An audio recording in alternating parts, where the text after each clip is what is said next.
As we see that some changes are coming our way. 64 degrees outside right now as I bring in meteorologist Andrew Brightman. So Andrew, I mean, this is actually a pretty fabulous day today for Thursday. Yeah, I will say, Alicia, I mean, we got temperatures in the middle 60s right now, getting up probably around the 70-degree mark this afternoon. Comfortable conditions, really, a little bit more seasonal compared to what we had been seeing across the region. Up at Beech Mountain, a little bit of a wider shot here.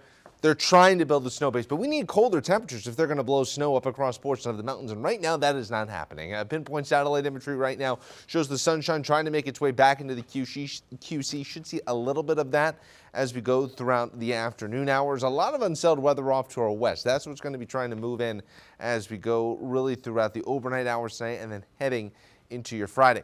Temperatures right now, low to mid 60s in around Charlotte, low to mid 70s here as we get towards portions of the southeast, 82 in Tallahassee. Currently high temperatures heading up into the upper 70s here. The record for Saturday is 76, so it is definitely not out of the realm of possibility. If we stay dry enough that we can make a run a little bit of history here as we go throughout the first half of your weekend, then at least a little bit cooler as we head into next week, but overall it's still going to be staying very mild out there for this time of year.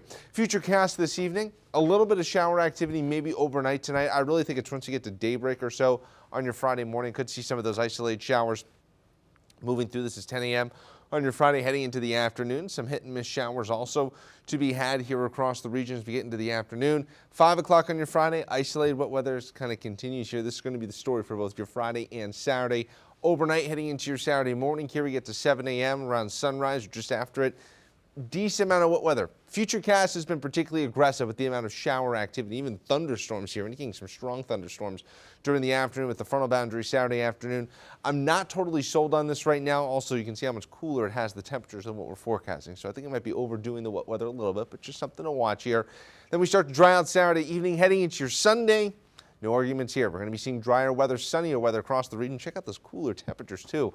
Upper 30s and low 40s here across the Carolinas as we roll into the second half of your weekend, and only probably heading up into the upper 60s once we get to your Sunday afternoon. So some changes on the way from one day of the weekend to the next. Still not expecting a whole bunch of wet weather, but as promised, latest drought monitor starting to see the moderate drought conditions begin to expand here across the Carolinas. We could use some wet weather, just not really getting a whole lot of it right now. And as we continue to go through the month of November now, more than 1.75 inches below average so far, about 5.5 inches so far in terms of wet weather precipitation in general so far for 2025. As for tonight, generally dry conditions, possible showers up in the mountains as we go through the overnight hours.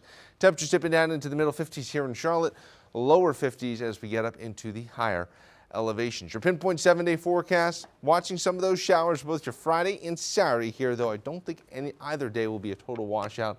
And also might see a little bit of wet weather sprinkled in there as we get to Tuesday of next week. You're watching Queen City News, the most honored and the most local news in Charlotte. We'll be right back. Queen City News Plus. Just search Queen City News on your smart TV's app store.